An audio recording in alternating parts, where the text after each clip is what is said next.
시작. 그의 머리털이 밀린 후에 다시 자라기 시작하니라. 아멘. 지난주 삼손이 이제 드릴라에게 속아서 머리털 밀리고 이제 두 눈을 다 뽑히고 짐승처럼 맷돌을 돌리는 시세가 되었습니다. 그 후 시간이 지나자 다시 머리털이 자라기 시작했습니다. 자, 제가 질문을 한번 해볼게요. 과연 삼손의 힘의 근원이 꼭 머리카락만일까요? 머리털만 길면 아무런 문제가 없습니까? 아무렇게나 막 살아도 될까요? 그렇지 않습니다. 머리털은 상징이죠. 삼손의 힘의 근원은 머리털이 아니라 하나님의 영이죠. 자, 성경 읽어보면 삼손의 힘을 쓸 때마다 항상 나오는 구절이 뭐냐면 하나님의 영이 임했다라는 겁니다. 그러니까 머리털이 아무리 길어도 하나님의 영이 도와주지 않으면 소용이 없다는 거죠. 자, 그런데 지난 세월 삼손의 삶을 돌아보니까 너무나 형편없습니다. 하나님이 참고 또 참다가 이제 드디어 하나님의 은혜를 거두었죠. 은혜를 거두니 제대로 분별하지 못하게 되고 그로 인해 여인에게 속아서 결국 머리털이 잘리고 두 눈을 뽑히게 되었습니다. 다니엘서에 보면 이제 메네메네 데겔 우바르신이라는 게 있어요. 여러분, 그게 뭐냐면 바벨론 마지막 왕이었던 벨사살 왕이 굉장히 타락한 왕이었습니다. 늘 술판을 벌이고 파티를 벌였죠. 이 악한 왕이 어느 날 이제 또 그날도 술에 취해서 신하들과 왕궁에서 연회를 열고 있는데 갑자기 공중에 손이 하나 나타납니다. 모든 사람이 그 손을 봤습니다. 벽에 글을 씁니다. 메네메네 데겔 우바르신. 이게 무슨 뜻이냐? 아무도 몰라요. 그때 다니엘이 해석해 줍니다. 저울에 달아보니까 부족합니다. 이제 왕의 때가 다 되었다라는 뜻입니다. 그날 저녁에 이제 메대가 쳐들어와서 바벨론이 멸망하게 됩니다. 삼손이 지금 그렇죠. 메네메네 데겔 우바르신. 이제 다 된 거죠.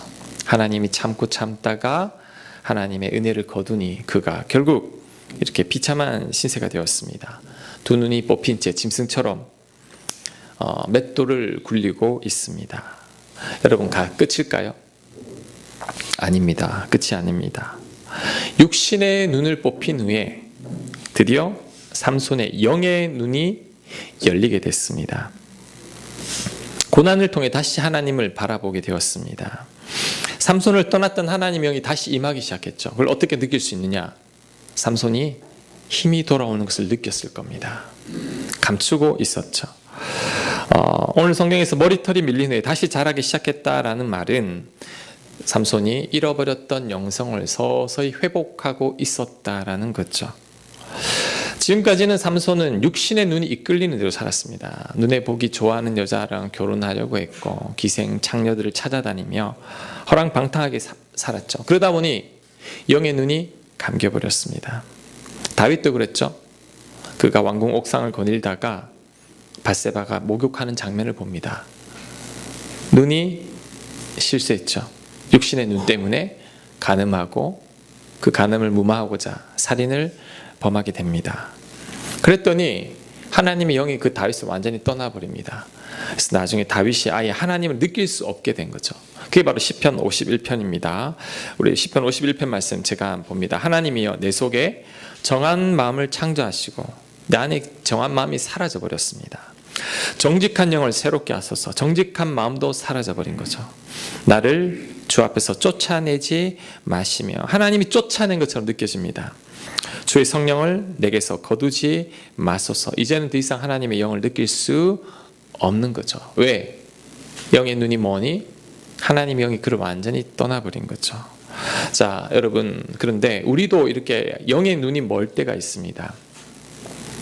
영의 눈이 멀면, 영의 눈이 감기면 하나님과 점점 멀어집니다. 결국 하나님을 떠날 수도 있습니다. 그런데 대부분은 내가 영의 눈이 감겨 있다는 걸 모릅니다. 자, 내가 영의 눈이 감겼는지 어떻게 알 수 있느냐? 제가 세 가지를 말씀드립니다. 첫 번째, 육체의 정욕이 클 때 영의 눈이 감깁니다. 여러분, 남자분들 조심해야 됩니다. 육체의 눈이 정욕이 클 때 영의 눈이 감깁니다. 삼손, 다윗, 이 위대한 사람들도 넘어진다라는 거죠. 그러니까 하나님 앞에 죄를 짓게 됩니다. 자, 육체의 정욕을 또 다른 말로 표현하면 이번에 여자들에게 많이 해당되는데 편하게 살고 싶은 마음입니다. 내 육신이 편하게 살고 싶은 마음이죠. 그냥 안정된 생활을 하고 싶죠. 힘들게 살기 싫습니다. 이런 삶은 좁은 문 거절합니다. 좁은 길 거부합니다. 그냥 편한 대로, 내 뜻대로, 내 고집대로, 내 마음대로 살게 되죠. 그러다 보면 점점 더 하나님과 멀어지게 되죠. 근데 그것을 깨닫지 못합니다. 영의 눈이 어두워졌기 때문이죠. 두 번째, 자, 돈과 물질의 마음이 빼앗길 때 영의 눈이 어두워집니다. 유다가 왜 예수님을 팔았죠? 돈 때문에. 부자 청년이 예수님을 따를 때 예수님이 그를 제자로 삼고자 했죠. 근데 그는 제자의 기회를 거절합니다. 왜요? 돈이 너무 많아서이죠. 여러분, 돈을 조심해야 됩니다. 돈 자체는 악은 아니지만 그 돈이 많아져서 그 돈을 의지하게 될 때 이게 큰 문제가 됩니다. 나중에는 하나님보다 돈을 더 의지하게 되죠. 그게 우상이죠. 하나님과 멀어집니다. 자, 세 번째, 인정받고 싶은 마음이 클 때 영의 눈이 감겨집니다. 사울이 왜 하나님과 멀어졌죠? 백성들에게 인정을 받고 싶었기 때문이죠. 그는 하나님보다 사람들을 더 의식하게 되었습니다. 하나님보다 사람들 눈치를 더 보게 되는 거죠. 그러니 하나님은 영이죠. 사람은 눈에 보이죠. 눈에 보이는 사람은 눈치를 보기 시작하면, 의식하기 시작하면 영이신 하나님에 대해서 둔감해집니다. 가만히 보니까 자, 돈, 성, 권력, 우리 예전에 한번 이야기했던 거죠.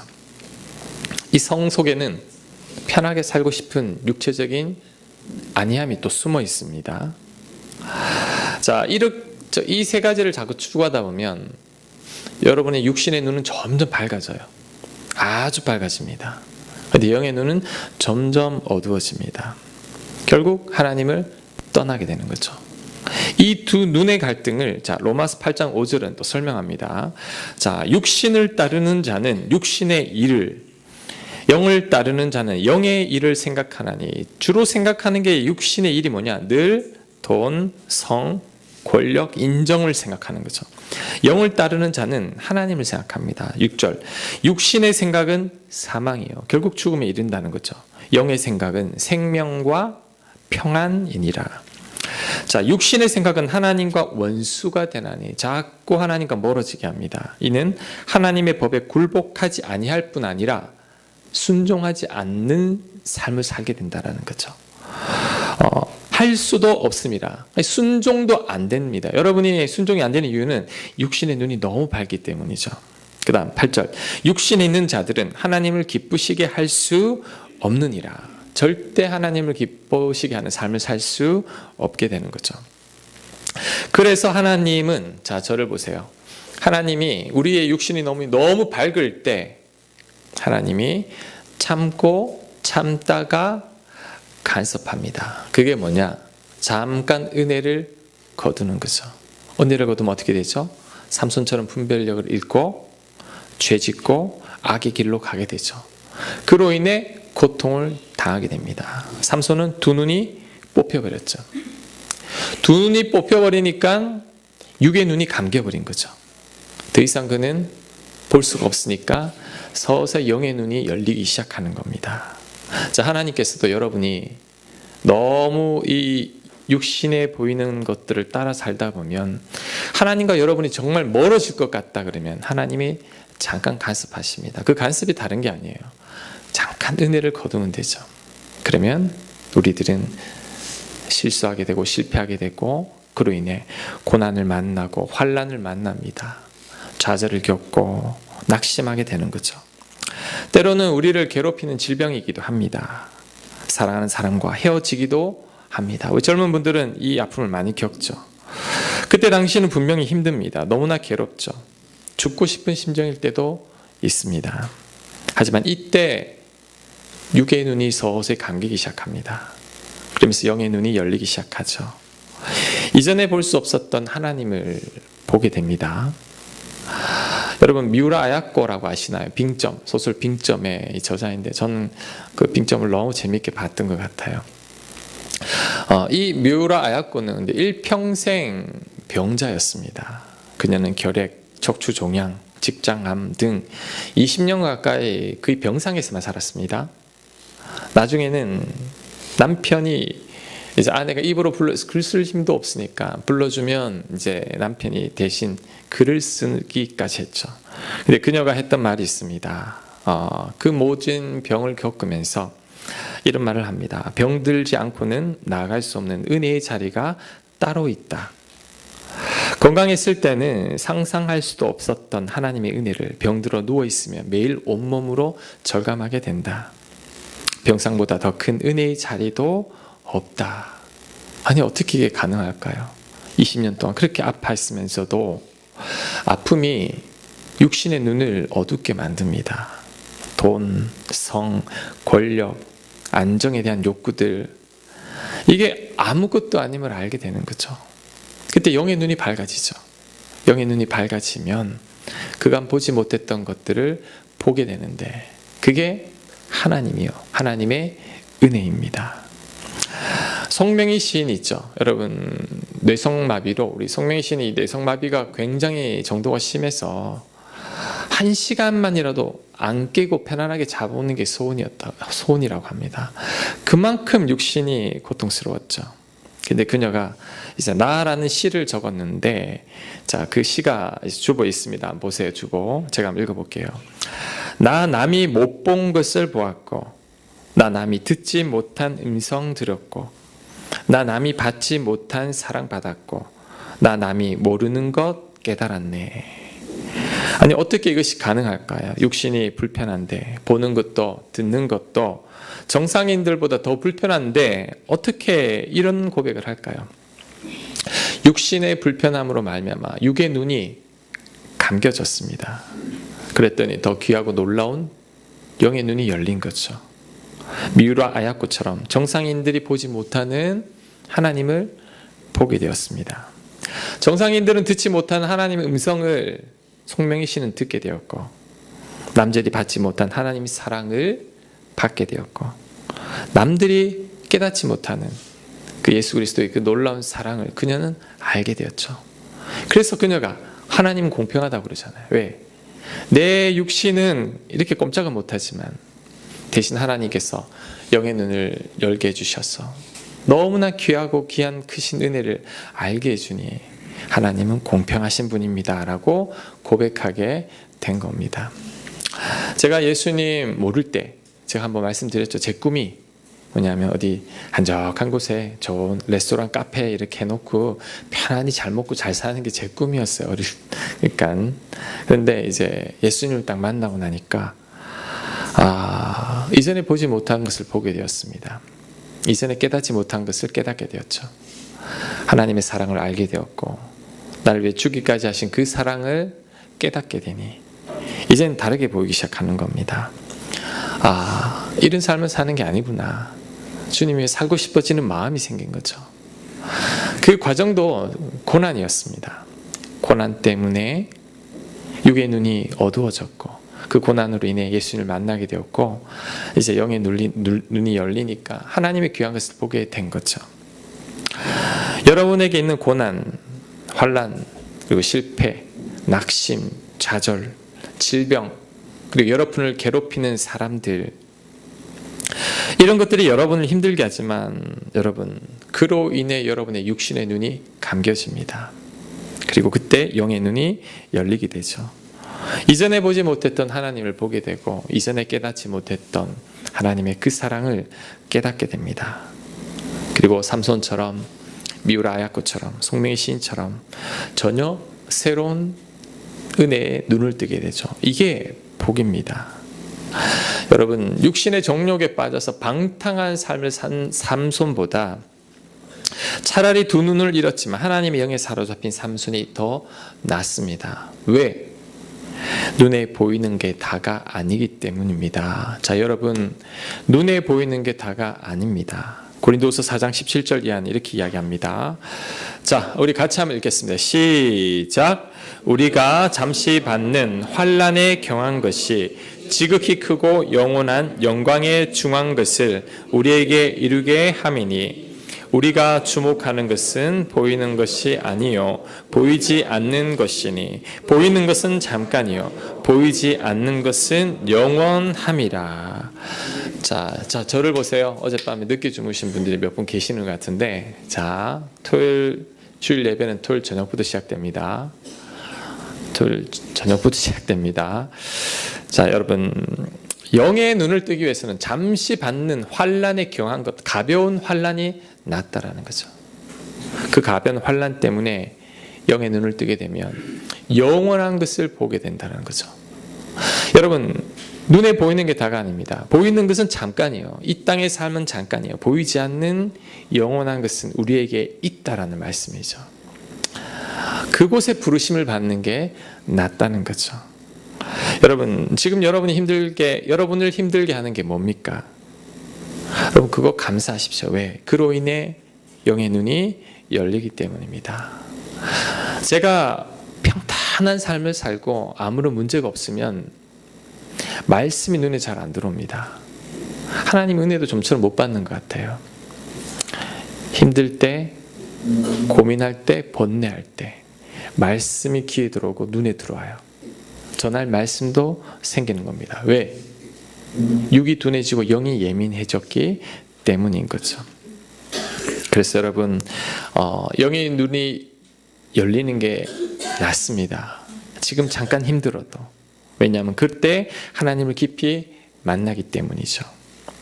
육신의 눈만을 크게 뜨고 있다면 그때는 여러분 눈을 감아야 됩니다. 왜? 그대로 오래 가다 보면 정말 이제 후회하게 되는 거죠. 그게 바로 이제 그 다음 내용입니다. 23절 말씀 보겠습니다. 16장 23절부터 25절까지. 자, 23절. 블레셋 사람의 방백들이 이르되 우리의 신이 우리 원수 삼손을 우리 손에 넘겨주었다 하고 다 모여 그들의 신 다곤에게 큰 제사를 드리고 즐거워하고 백성들도 삼손을 보았으므로 이르되 우리의 땅을 망쳐놓고 우리의 많은 사람을 죽인 원수를 우리의 신이 우리 손에 넘겨주었다 하고 자기들의 신을 찬양하며 그들의 마음이 즐거워할 때에 이르되 삼손을 불러다가 우리를 위하여 제주를 부리게 하자 하고 옥에서 삼손을 불러내어 삼손이 그들을 위하여 제주를 부리니라. 그들이 삼손을 두 기둥 사이에 세웠더니. 자, 지금 어떤 일이 벌어지고 있죠? 삼손이 블레셋 사람들에게 희롱당하고 있죠. 원숭이처럼 제주를 부리고 있습니다. 그 블레셋 사람들이 이 삼손을 이제 불러내서 막 가지고 놀고 있는 거죠. 여러분, 육신을 따라 살면 이렇게 되죠. 세상에 뒤처지는 게 아니라 세상에 밟힙니다. 우리가 빛이 되지 못하고 소금이 되지 못하고 영의 눈을 뜨지 못하면 세상 가운데 밟힙니다. 그게 마태복음 5장 13절 이하의 말씀입니다. 너희는 같이 읽습니다. 시작. 너희는 세상의 소금이니 소금이 만일 맛을 잃으면 무엇으로 짜게 하리요? 후에는 아무 쓸데없어 다만 밖에 버려져 사람에게 밟힐 뿐이니라. 여러분, 집에 소금 있죠? 소금이 짠맛 안 난다면 여러분 어디 쓰시겠습니까? 그냥 쓰레기통에 넣어야 되죠. 쓸데가 없는 거죠. 아니, 쓰레기통에 넣으면 요즘은 또 쓰레기통 그것도 비싸니까 아예 그냥 버리는 게 낫습니다. 그러면 사람들이 밟게 됩니다. 우리가 소금의 역할을 감당하지 못할 때, 빛이 되지 못할 때 세상 사람들이 우리를 밟습니다. 하나님의 사람 삼손이 하나님 사람답게 살아가지 못하니까 이방 사람들이 그를 가지고 놀고 있는 거죠. 수모를 당하는 겁니다. 지금 한국 교회가 세상에 밟히고 있는 것 같아요. 예전에는 우리가 세상 사람들을 향해 쓴소리를 하고 바른 소리를 했는데 지금은 세상 사람들이 교회에 대고 한 소리 하고 있죠. 바르게 살라고. 이게 지금 밟히는 겁니다. 많은 주의 종들이 밟히고 있죠. 세상 사람들이 삼손처럼. 여러분, 육신의 눈을 쫓아 살면 결국 이렇게 되죠. 하지만 영의 눈을 뜨게 되면 그때 다시 회복됩니다. 자, 26절부터 이제 회복입니다. 26절. 삼손이 자기 손을 붙든 소년에게 이르되 나에게 20을 버틴 기둥을 찾아 그것을 의지하게 하라 하니라. 그 집에는 남녀가 가득하니 블레셋 모든 반백들도 거기에 있고 지붕에 있는 남녀도 3,000명 가량이라. 다 삼손이 제주 부리는 것을 보더라. 삼손이 여호와께 부르짖어 이르되 주 여호와여 구하옵나니 나를 생각하옵소서. 하나님이여 구하옵나니 이번만 나를 강하게 하사 나의 두 눈을 뺀 블레셋 사람에게 원수를 단번에 갖게 하옵소서 하고 삼손이 집을 버틴 두 기둥 가운데 하나는 왼손으로 하나는 오른손으로 껴 의지하고 삼손이 이르되 블레셋 사람과 함께 죽기를 원하노라 하고 힘을 다하여 몸을 굽히매 그 집이 곧 무너져 그 안에 있는 모든 방백들과 온 백성에게 덮이니 삼손이 죽을 때에 죽인 자가 살았을 때에 죽인 자보다 더욱 많았더라. 그의 형제와 아버지 온 집이 다 내려가서 그의 시체를 가지고 올라가서 소라와 에스다올 사이 그의 아버지 마노아의 장제에 장사하니라. 삼손이 이스라엘의 사사로 20년 동안 지냈더라. 아멘. 자, 영의 눈을 뜬 삼손이 이제 정신을 찾았죠. 그래서 하나님께 부르짖기 시작합니다. 이게 삼손의 두 번째 기도입니다. 처음의 기도가 언제죠? 목말랐을 때, 에낙고레, 부르짖는 자의 샘. 그때 이후로 하나님께 진정으로 매달리며 기도하고 있습니다. 회복된 거죠. 제가 28절만 다시 읽겠습니다. 삼손이 여호와께 부르짖어 이르되 주 여호와여 구하옵나니 나를 생각하옵소서. 하나님이여 구하옵나니 이번만 나를 강하게 하사 나의 두 눈을 뺀 블레셋 사람에게 원수를 단번에 갖게 하옵소서 하고 예전과 삼손과 다릅니다. 예전에는 머리털만 빗고 설쳤던 삼손인데 이제는 이번만 나를 좀 강하게 해달라고 하나님만을 간절히 찾고 있죠. 이제는 자신의 머리털을 의지하는 게 아니라 하나님을 의지하고 있습니다. 그래서 같이 죽기를 구하는데 결국 그 모여있던 그 건물을 무너뜨리게 해서 모든 블레셋 사람들과 함께 죽게 됩니다.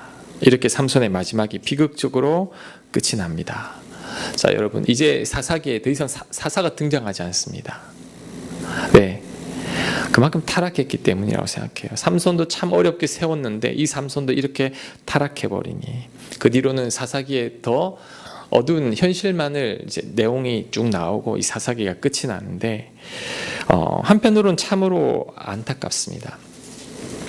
제가 이번에 기드온, 입다, 삼손까지 이제 굵직한 사사들의 삶을 보니까 처음에는 다 좋았어요. 그런데 마지막에는 항상 좋지 않습니다. 이들의 공통점이 있어요. 뭘까요? 형통할 때 넘어진다는 거죠. 선줄로 생각할 때 넘어졌습니다.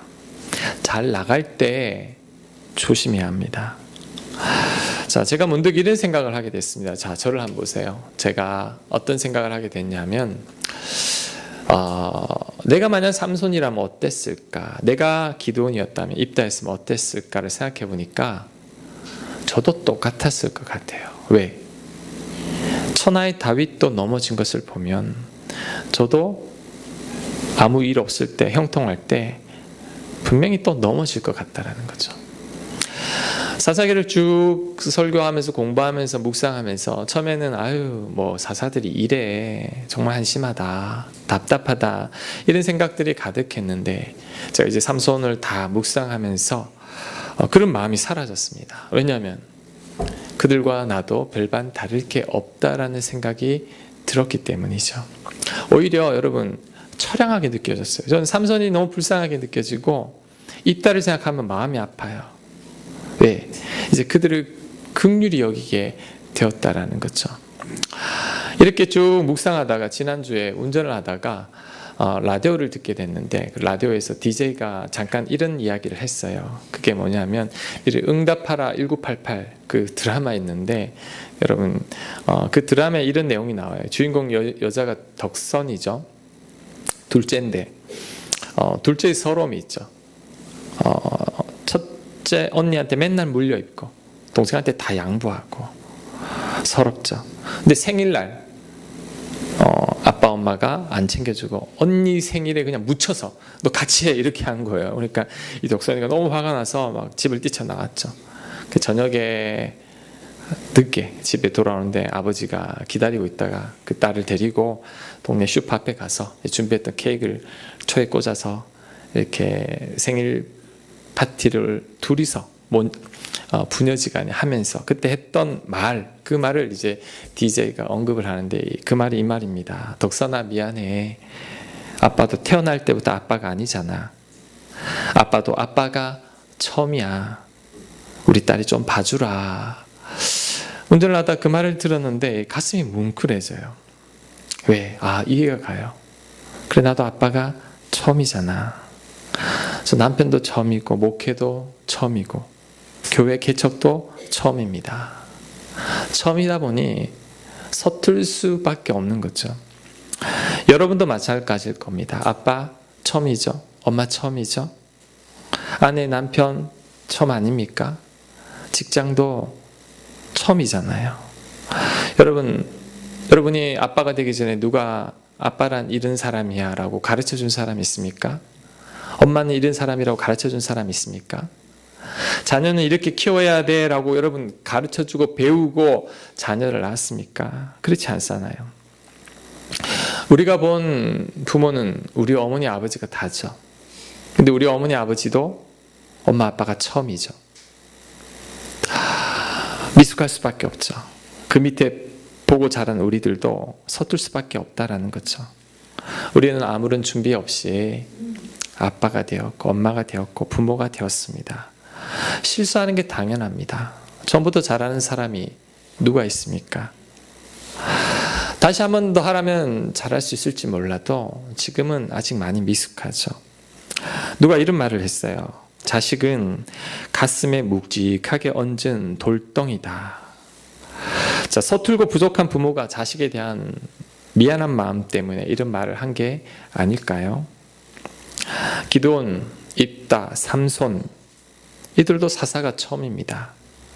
그러니 실수할 수밖에 없지 않았을까요? 자, 지금 여러분들이 누군가를 원망하고 있다면 그 사람도 처음이죠. 여러분을 불쾌하게 하는 것도 처음이라서 그래요. 서툴러서 그렇습니다.